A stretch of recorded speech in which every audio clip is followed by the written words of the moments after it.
강물같이 흐르는 기쁨 성령 강림하니라. 정결한 밤 영원하도록 주의 거처 되겠네. 주님 주시는 참된 평화가 내 맘속에 넘치네. 주의 말씀에 거센 풍랑도 잠잠하게 되도다. 나의 생명수 생케되는 성령이 임하시니라. 모든 의심 슬픔 사라져 주의 평강 넘치네. 주님 주시는 참된 평화가 내 맘속에 넘치네. 주의 말씀에 거센 풍랑도 잠잠하게 되도다. 하늘에서 단비 내리고 햇빛 찬란함같이 우리 맘에 성령의 말이 주님 보내시니라. 주님 주시는 참된 평화가 내 맘속에 넘치네. 주의 말씀에 거센 풍랑도 잠잠하게 되도다. 생명신에 넘쳐 흘러서 마른 광야 적시니 의의 열매를 입어서 주수를 기다리네. 주님 주시는 참된 평화가 내 맘속에 넘치네. 주의 말씀에 거센 풍랑도 잠잠하게 되도다. 놀라우신 주의 은혜로 주의 얼굴 뵙겠네. 중요하러 안식처에서 영원토록 쉬겠네. 주님 주시는 참된 평화가 내 맘속에 넘치네. 주의 말씀에 거센 풍랑도 잠잠하게 되도다. 피조물이 다 이제까지 함께 탄식하며 함께 고통을 겪고 있는 것을 우리가 아느니라. 그뿐 아니라 또한 우리 곧 성령의 처음 익은 열매를 받은 우리까지 또 속으로 탄식하여 양자 될 것 곧 우리 몸의 속량을 기다리느니라. 우리가 소망으로 구원을 얻었음에 보이는 소망이 소망이 아니니 보는 것을 누가 바라리요. 만일 우리가 보지 못하는 것을 바라면 참음으로 기다릴지니라. 이와 같이 성령도 우리의 연약함을 도우시나니 우리는 마땅히 기도할 바를 알지 못하나 오직 성령이 말할 수 없는 탄식으로 우리를 위하여 친히 간구하시느니라. 마음을 살피시는 이가 성령의 생각을 아시나니 이는 성령이 하나님의 뜻대로 성도를 위하여 간구하심이니라. 우리가 알거니와 하나님을 사랑하는 자 곧 그의 뜻대로 부르심을 입은 자들에게는 모든 것이 합력하여 선을 이루느니라. 하나님이 미리 아신 자들을 또한 그 아들의 형상을 본받게 하기 위하여 미리 정하셨으니 이는 그로 많은 형제들 중에서 맏아들이 되게 하려 하심이니라. 또 미리 정하신 그들을 또한 부르시고 부르신 그들을 또한 의롭다 하시고 의롭다 하신 그들을 또한 영화롭게 하셨느니라. 아멘. 은혜가 충만하신 하나님, 연약하고 부족한 종의 성령을 충만하게 하시고 이 말씀을 전할 때에 부족한 종에게 오순절날 임하였던 그 뜨거운 성령이 가득하게 하시고 웨슬리의 가슴을 뜨겁게 했던 그 성령께서 이 부족한 종의 가슴을 뜨겁게 하시고 듣는 이들의 심령에 은혜와 생명의 양식이 풍성하게 하옵소서. 예수님 이름으로 기도하옵나이다. 아멘. 생명을 가진 모든 것은 고통을 피하고 즐거움을 찾으려고 노력하는 본성을 가지고 있습니다. 고통은 괴로움과 아픔으로 나눌 수가 있는데, 이 괴로움은 정신적인 아픔, 고통을 의미하고, 아픔은 육체적인 아픔으로 이해할 수 있습니다. 그래서 괴로움은 피곤함이나 모독을 당한다거나 미래를 걱정하는 것과 같은 경험으로서 반성적 의식작용, 인간의 의식작용이 의존은 영향을 미친다, 이렇게 생각을 하게 됩니다. 동물심리학이 더 발전하면 어떻게 될지 모르겠지만 지금까지의 심리학으로 보면 이 괴로움은 동물은 느끼지 못한다. 동물에게서는 심리적인 괴로움을 찾을 수 없다. 그렇게 결론을 낼 수 있습니다. 그러므로 이 괴로움이라고 하는 것은 의식작용과 정신능력을 가진 인간에게만 국한한다. 그렇게 말할 수 있습니다. 아픔이라고 하는 것은 몸에 상처를 입거나 병이 났을 때 받는 느낌입니다. 아픔은 정신적 괴로움과 약간의 관계가 있기는 하죠. 정신적으로 워낙 많이 아프면 몸이 아픈 수가 있기는 합니다만, 그러나 이 정신적으로 아픈 괴로움이라고 하는 것은 우리 육체에 아주 직접적으로 이렇게 밀접하게 타격을 주는 것이 아닌 것이죠.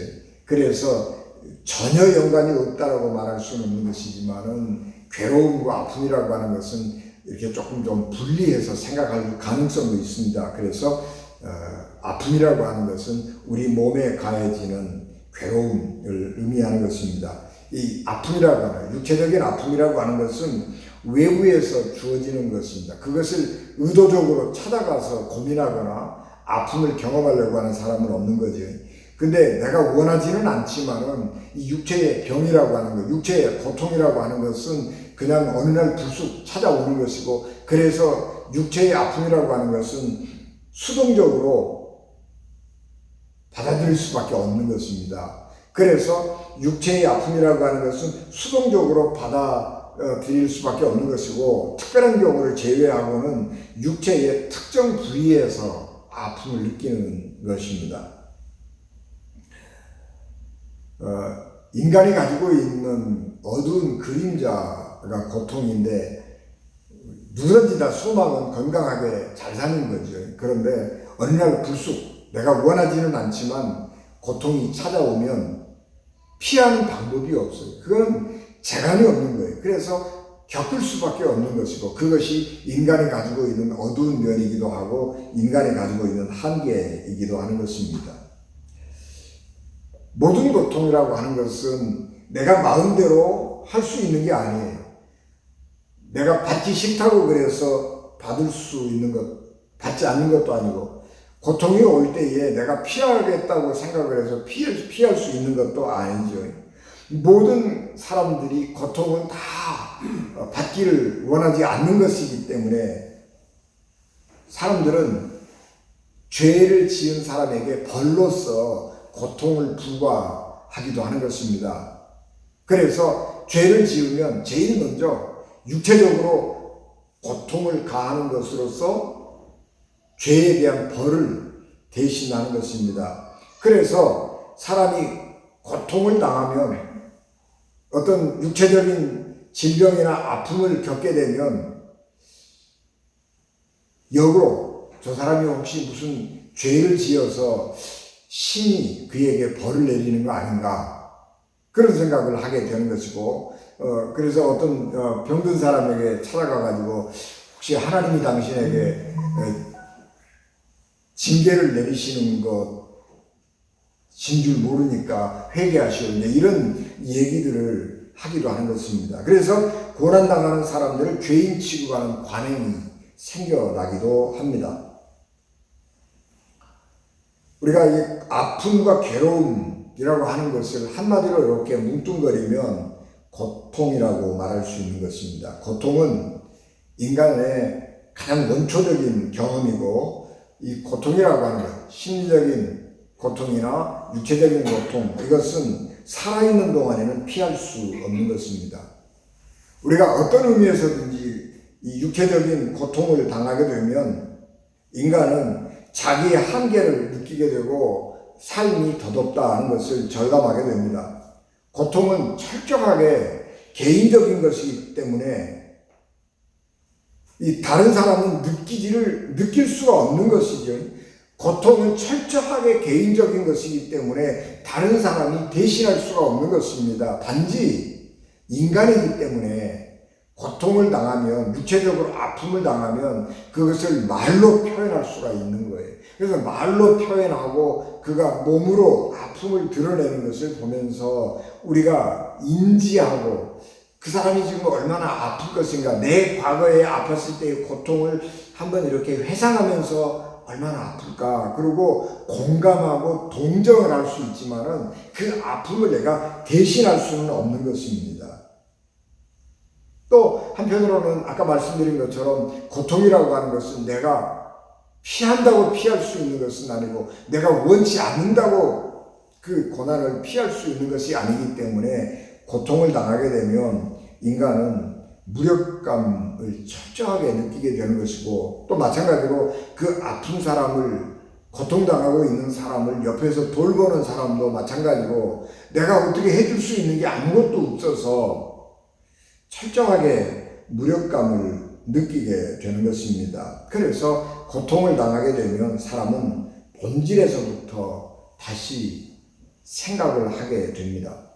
살아있는 한 모든 생명체는 고통으로부터 벗어날 수 있는 방법은 없습니다. 그래서 많은 사람들은 고난 가운데 살고 있지만 그것을 당연한 것으로 생각하지요. 인간의 삶이라고 하는 것은 뭐 다 그런 것이지, 고난, 고생과 수고가 어디서는 없겠느냐, 우리가 죽어야 끝나는 것이지, 그렇게 생각하고 이 고난을 잘 감내하는 것이 미덕이라고 생각을 하는 것이죠. 그래서 인내가 인간에게 있어서 최고의 미덕 가운데 하나로 이렇게 다가오는 것입니다. 그러나 성경은 고난이 왜 오는가에 대해서 작게나마 우리에게 설명을 해주고 있습니다. 성경은 고난이라고 하는 것을 우리 삶의 한 부분이고 살아있는 생명체가 감당해야 될 것 가운데 하나라고 얘기를 하고 있습니다. 고난이라고 하는 것은 우리 현존하고 있는 당연한 삶의 어두움으로 말을 하고 있습니다. 그러나 한편으로는 이 고난이 어디서부터 왔는가 하는 것들에 대한 생각을 좀 하게 되는데, 그것은 창세기에서 천지창조에 대한 기록과 사도 바울이 로마 교회에게 보낸 편지, 오늘 우리가 봉독한 말씀 가운데서 이렇게 종합을 해보면 고난이라고 하는 것이 언제부터 우리 가운데 오게 되었는지, 고난의 근본 원인이 어디에 있는지 하는 것들을 어렴풋이 알 수가 있습니다. 하나님께서 태초에 만물을 창조하시고 에덴의 동산을 창설하셨습니다. 그리고 아담과 하와를 그곳에 살게 하시면서 동산에 있는 모든 나무의 열매는 내가 먹고 싶은 대로 먹어라. 그러나 선과 악을 알게 하는 나무의 열매만은 먹어서는 안 된다. 그 열매를 먹는 날에는 너는 반드시 죽는다. 그렇게 하나님께서 계명을 하나 주셨습니다. 그런데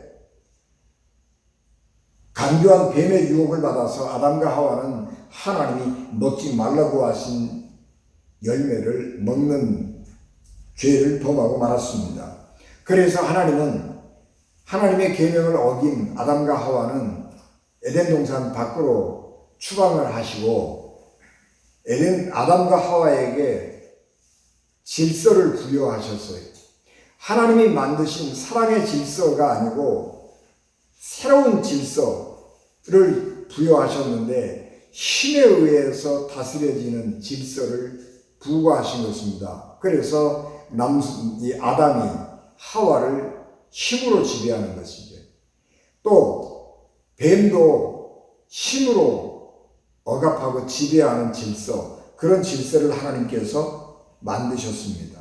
아담과 하와는 에덴 동산에서 축출을 당하게 되었고, 땅도 저주를 받아서 가시덤불과 엉겅퀴가 자라게 되었습니다. 아담과 하와는 에덴 동산에 살고 있을 때에는 아무 수고와 노력도 없이 가서 동산에 있는 열매들을 따먹으면서 생활하면 되었지만 죄를 지은 뒤로는 가시와 엉겅퀴들이 자라고 있는 속에서 자라나고 있는 야채, 그리고 그 속에서 자라나고 있는 곡식들을 힘겹게 땀을 흘려서 수확을 한 후에야 생계를 유지할 수가 있게 되었습니다. 그리고 마침내 인간은 죽게 되었습니다. 그래서 아담과 하와의 범죄 이후에 하나님이 보시기에 좋았던 이 세상의 모든 만물이 고통을 당하는 세상으로 변하게 되었습니다. 그래서 신음하면서 이 세상의 모든 존재하는 모든 만물은 하나님의 아들들이 나타나서 구원해 주기를 고대하고 있는 것입니다. 피조물이 자기 스스로가 고통스러운 삶을 선택한 것은 아닙니다. 아담과 하와의 잘못으로 인해서 우리에게 주어진 것이, 고통이라고 하는 것은 내가 잘못했기 때문에 주어진 것이라기보다는 외부에서 우리에게 주어진 것이, 그렇기 때문에 고통은 내가 선택한 것이 아니라 우리 삶의 본질처럼 우리 내 주변에 널브러져 있는 것입니다. 그러나 희망은 있습니다. 고난은 우리의 현실이지만 그 고난을 벗어날 수 있는 길이 없다는 것이 아니고, 고난을 벗어날 수 없다고 절망해버리면 그건 지옥이죠. 지옥은 고난을 벗어날 수 있는 희망이 전혀 없는 게, 그게 지옥이죠. 그런데 우리는 지옥에서 살지 않거든요.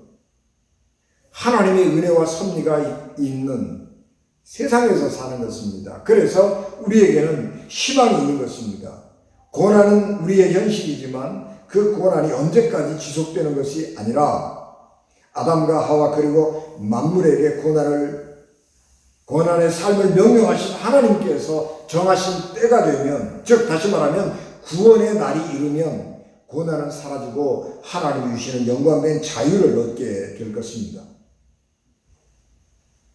하나님이 주시는 구원의 희망은 예수 그리스도를 통해서 이미 시작되었습니다. 우리는 예수 그리스도를 믿어 성령을 선물로 받았습니다. 하나님께서 성령을 선물로 주신 것은 미래에 하나님이 주실 구원의 완성에 대한 보증이고 선물을 받은 것이라고 사도 바울은 말씀합니다. 로마서 8장 23절, 오늘 우리 본문 말씀 세번역 성경은 그뿐 아니라 첫 열매로서 성령을 받은 우리도 자녀로 삼아 주실 것을, 곧 우리 몸을 속량하여 주실 것을 고대하면서 속으로 신음하고 있습니다 라고 말씀했습니다. 우리는 성령을 선물로 하나님으로부터 받았습니다. 그래서 우리 속에 성령이 거하는 성령의 사람이 되었고, 그래서 우리는 영적으로 구원을 받은 사람입니다. 그런데 우리의 몸은 아직도 완전한 구원을 받지 못했기 때문에 우리 몸에는 여러 가지 질병이 올 수가 있는 거예요.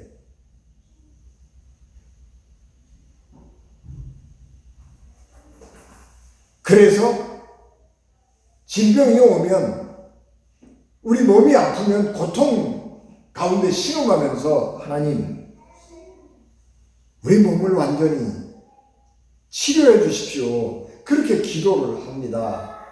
그러나 우리의 몸은 아직 구원에 이르지 못했습니다. 하나님께서 우리 몸을 완전히 구원해 주실 때가 올 것이라고 하는 것입니다. 여기 23절 말씀에서 성령의 처음 익은 열매라고 하는 말씀은 미래의 완전한 구원을 위한 선물, 보증금으로서 성령을 받았다라고 하는 거예요. 성령을 받아서 우리가 처음으로 얻은 하나님의 은혜는 뭐냐? 우리 영혼이 구원받았다라고 하는 것입니다. 그래서 우리가 성령을 받고 처음으로 영혼의 구원을 받은 것입니다. 첫 열매, 구원의 첫 열매로서 성령을 우리가 받은 것입니다. 그 다음에 몸의 속량을 기다린다라고 하는 것은 우리 몸을 속량하여 주실 것을 고대한다라고 하는 말씀인데, 이 말씀은 영혼은 이미 천국의 구원을 받았지만 아직 육신의 구원은 받지 못했기 때문에 육신까지 새 몸으로 구원받기를 고대한다, 그런 말씀입니다.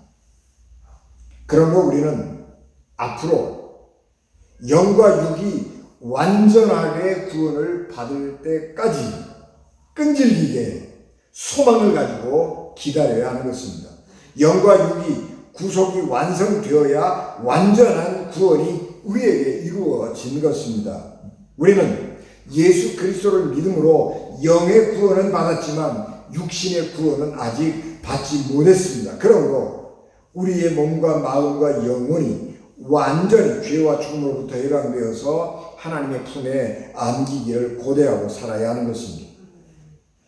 사도 바울은 인간이 겪는 고난과 구원의 소망에 대해서 말하면서 성령을 여기 자주 언급하고 있습니다. 로마서 8장에서 특별히 이 성령에 대해서 자주 언급을 하고 있는데, 이 로마서 8장에서 사도 바울이 성령을 언급하고 있는 것은 성령은 어떤 분이다라고 하는 본질에 대한 것이 아니고 성령께서 우리 믿음의 사람들에게 어떤 역할을 하고 있느냐 하는 것에 대해서 설명을 하고 있는데, 성령은 이 세상에 오셔서 믿는 사람들에게 영생의 확신을 주시는 분이라고 하는 것을 우리에게 확증하고 있는 것입니다.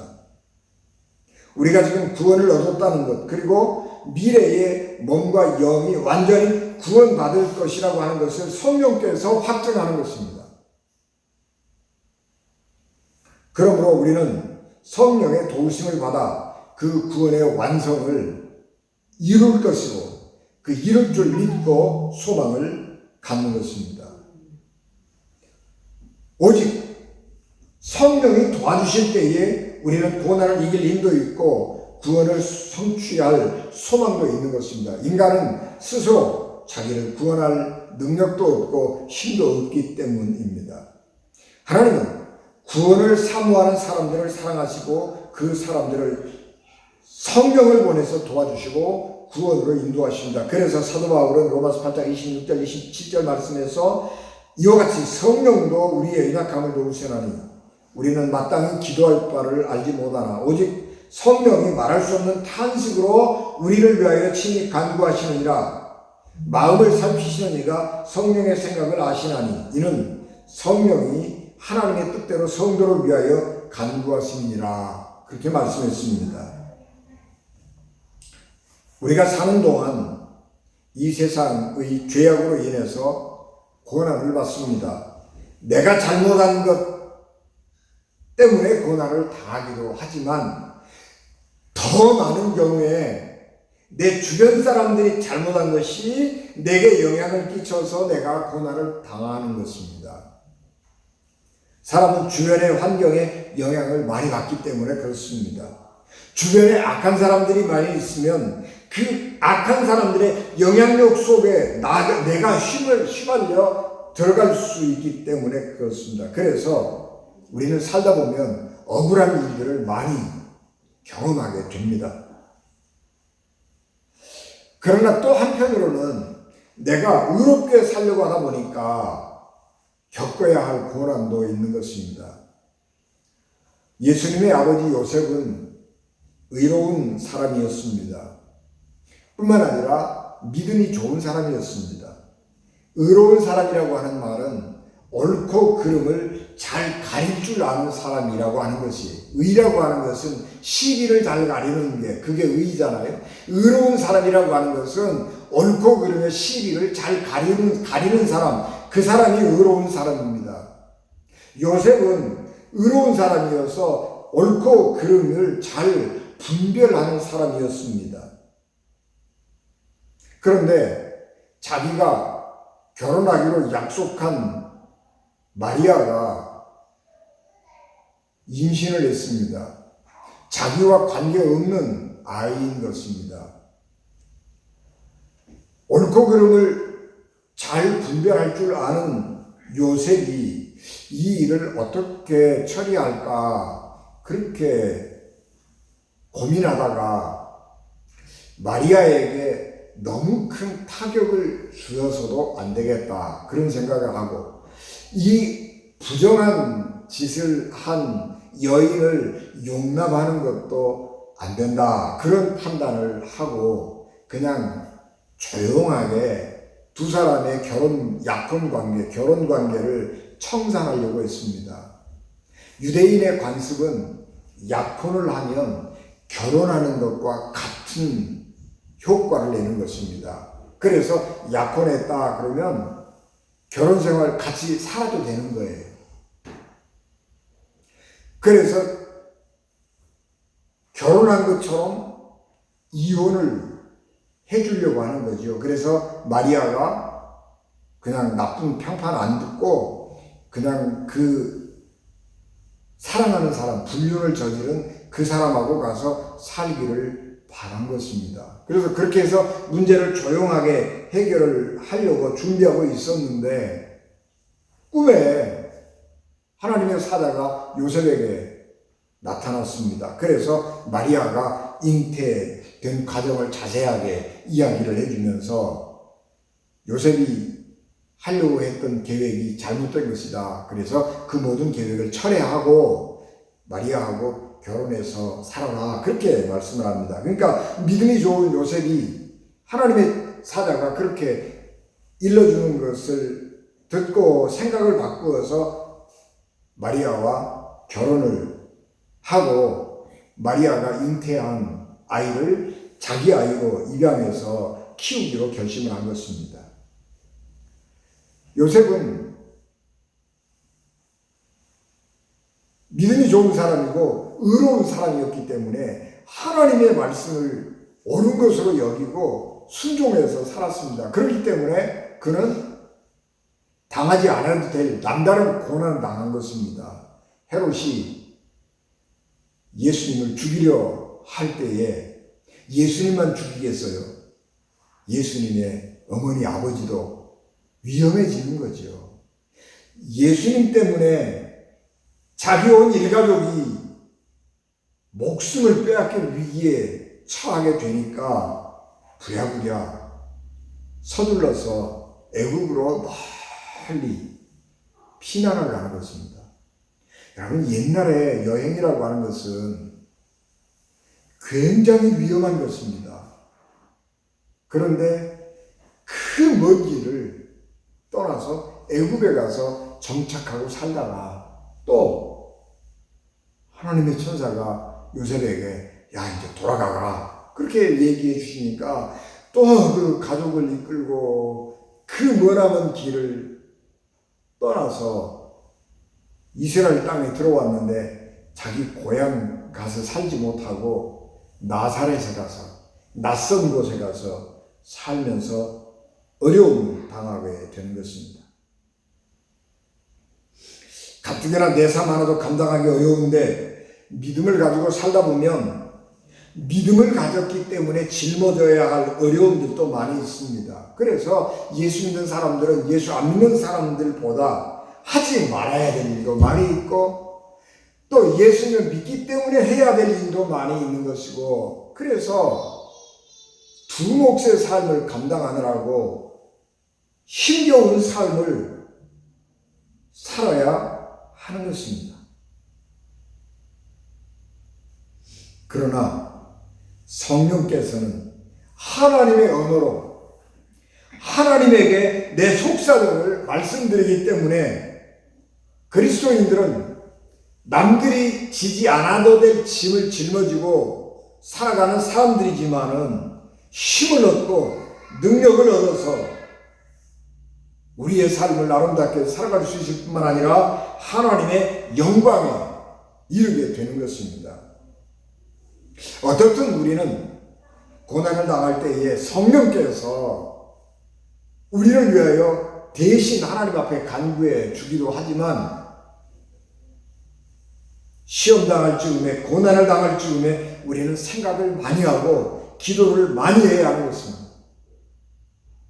하나님은 우리가 생각을 깊게 하고 하나님 앞에 우리의 속사정을 깊게 아뢰올 때에 피할 길을 내시고 하나님께서 예비하신 길로 인도해 주시는 것입니다.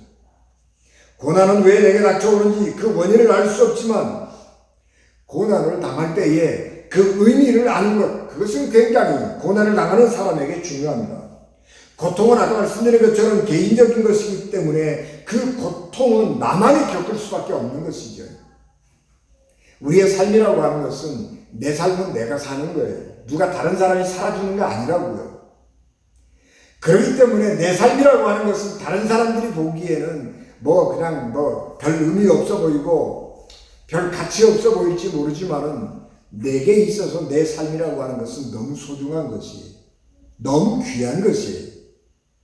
그렇기 때문에 내가 어려움 당하고 고통을 당할 때에 이 고통이 내게 무엇을 의미하는가를 알고 고통의 의미를 찾는 것, 그것은 고통을 당하는 내가 해야 될 일인 것입니다.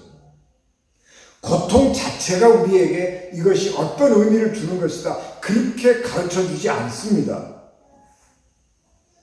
단지 고통이라고 하는 것은 내 삶에 어떤 의미를 주는 것인가 하는 것을 찾으라고, 삶의 의미, 고통의 의미를 찾으라고 하는 계기를 제공해주고 의미를 찾도록 자극해주는 역할을 하는 것입니다.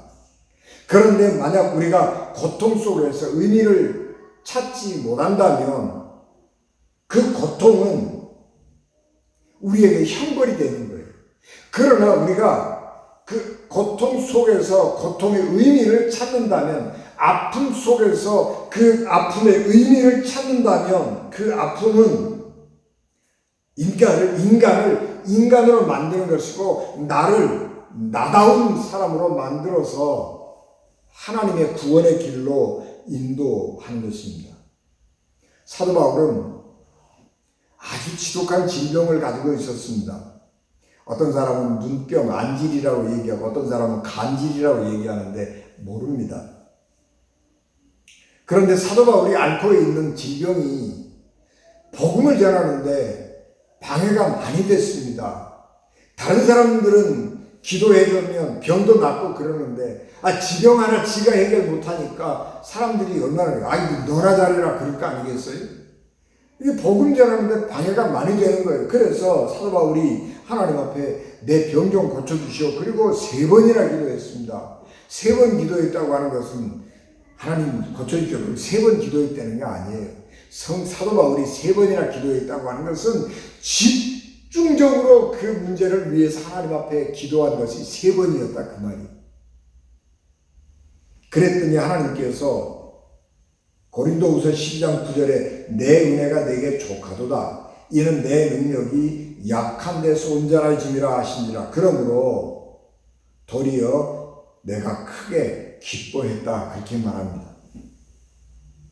하나님께서 3번이나 기도했더니 내 은혜가 내게 족하라. 이는 내 능력이 약한 데서 온전해짐이라. 그런 하나님의 음성을 들을 때에 기도 응답을 받을 때에 고난이 내게 무엇을 의미하고 있는지를 사도 바울은 깨달았습니다. 그래서 내게 하나님께서 이런 고난을 주시는 것은 그리스도의 능력이 내게 머물게 하려 함이구나. 내가 이런 능력을 가지고 하나님의 말씀을 전할 수 있는 것은 내가 이렇게 질병을 통해서 받은 하나님의 은혜구나. 그렇게 생각하는 것입니다. 아파보지 않은 사람은요, 아픈 사람의 심정을 몰라요. 내가 정말 아파봐야 그 사람이 아플 때 얼마나 아픈가를 짐작할 수 있는 거예요. 사도 바울이 아픔 속에서 사니까 아픈 사람들을 보면 안쓰러워서 아픈 마음으로 기도해 주는 거예요. 그리고 그런 사도 바울의 영혼이 담긴 아픈 사람을 안쓰러워하는 그 아픔의 기도가 하나님의 능력으로 나타나는 겁니다. 그래서 병 가진 것을 기뻐하면서 복음 전도의 삶을 살게 되는 것입니다. 제가 오래전에 미국에 사시는 교포 집사님 한 분을 만났습니다. 그분이 이런 얘기를 하더라고요. 산티아고 순례길을 자기가 다 완주는 못하고 2주간 걸었대. 시간이 없어서 2주간 휴가를 내가지고 산티아고 그 순례길을 2주간을 걸었는데 얼마나 아프던지 발바닥에가 물집이 생기고 그냥 도무지 걸을 수가 없는 그런 아픔과 고통을 겪으면서 2주간 길을 걸었는데 그 길을 걸으면서 자기의 인생을 뒤돌아보았습니다. 그랬더니 내가 인생 너무 잘못 살았다. 내가 미국에 이민 와가지고 살면서 내가 너무 인생을 잘못 살았다. 그런 반성을 하게 됐고, 그래서 하나님의 사람으로 하나님을 위해서 더 열심히 일하는 사람이 돼야 되겠다고 생각을 하게 됐다는 것입니다.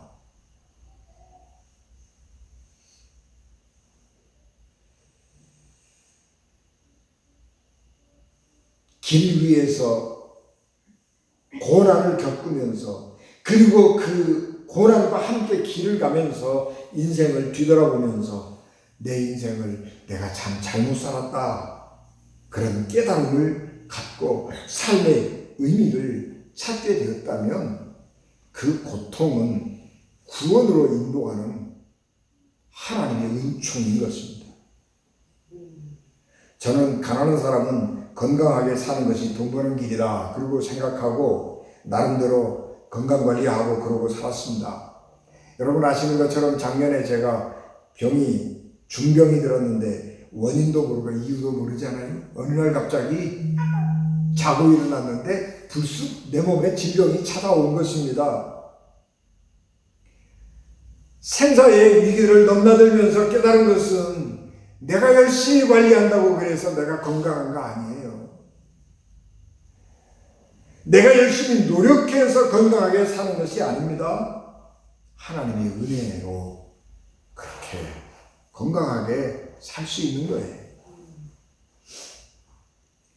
모든 것이 내가 잘해서가 아니라 하나님의 은혜인 것입니다. 특별히 잘 나가는 사람들 교만하기 쉽잖아요.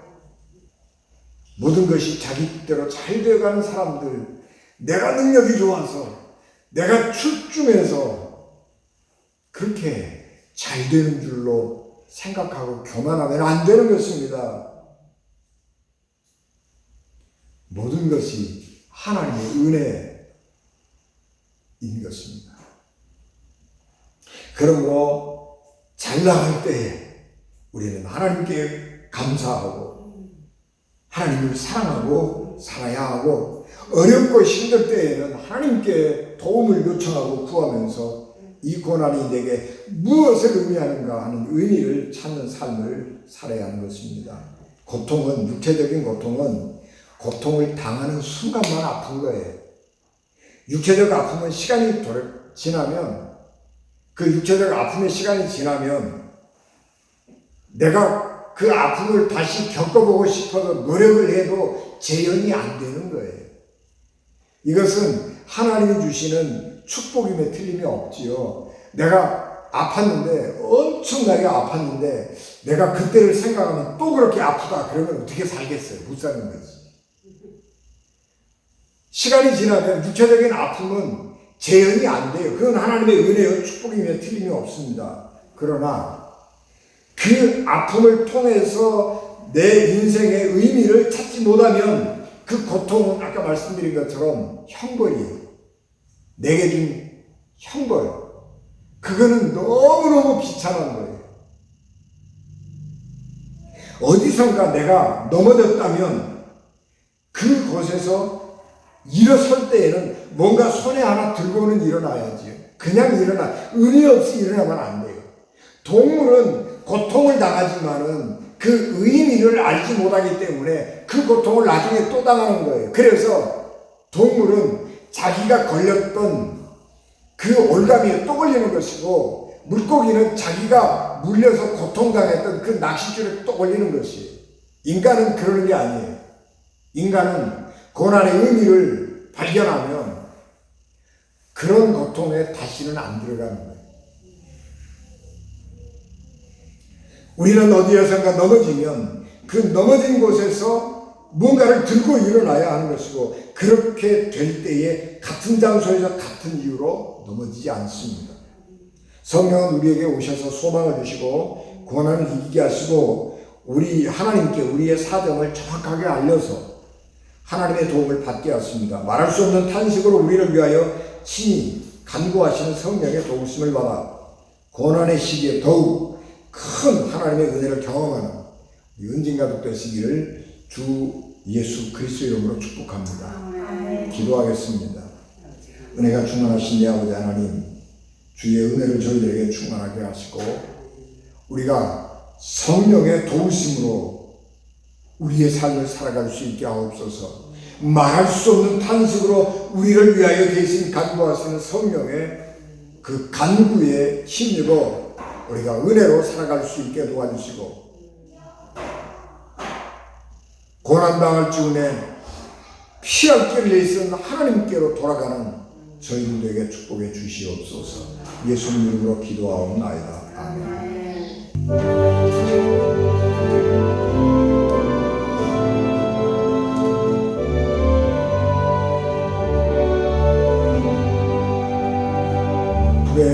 내게로 오라신 주님의 말씀을 따라 나와서 내 몸과 마음을 주께 드리리. 나 주소서. 내 뜻과 정성 모두로 주 예수 따라가오리. 내 갈 길은 놓아여 주소서. 나의 주시여. 내 맘에 주의 성령 오셔서 정결케 하여 주시고, 주님의 귀한 성전 사무사 항상 계시옵소서.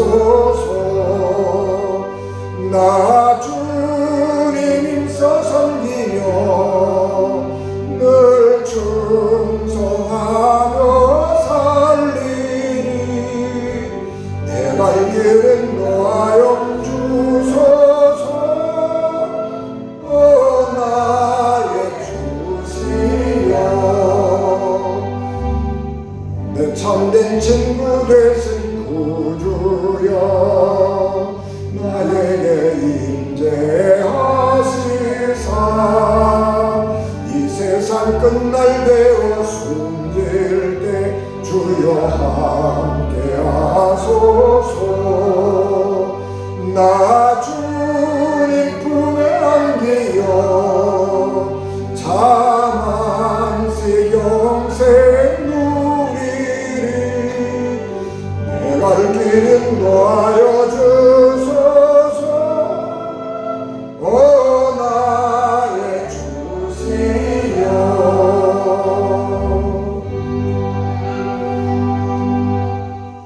지금은 교회의 머리가 되시며 길이요 진리요 생명이 되셔서 우리를 하나님 나라로 인도하시는 예수 그리스도의 은혜와 죄인들을 구원하시려고 자기 아들 십자가에 버리신 하나님 아버지의 극진하신 사랑하심과 성령님의 감동, 감화, 역사, 위로 통대하게 주관하시니 예배를 마치고 돌아가는 사랑하는 성도들 심령과 가정과 기업 위에 피값으로 세우신 우리 은진 교회 위에 사랑하는 성도들 자녀들 위에 지금부터 영원히 함께 하시기를 간절히 축원하옵나이다. 아멘.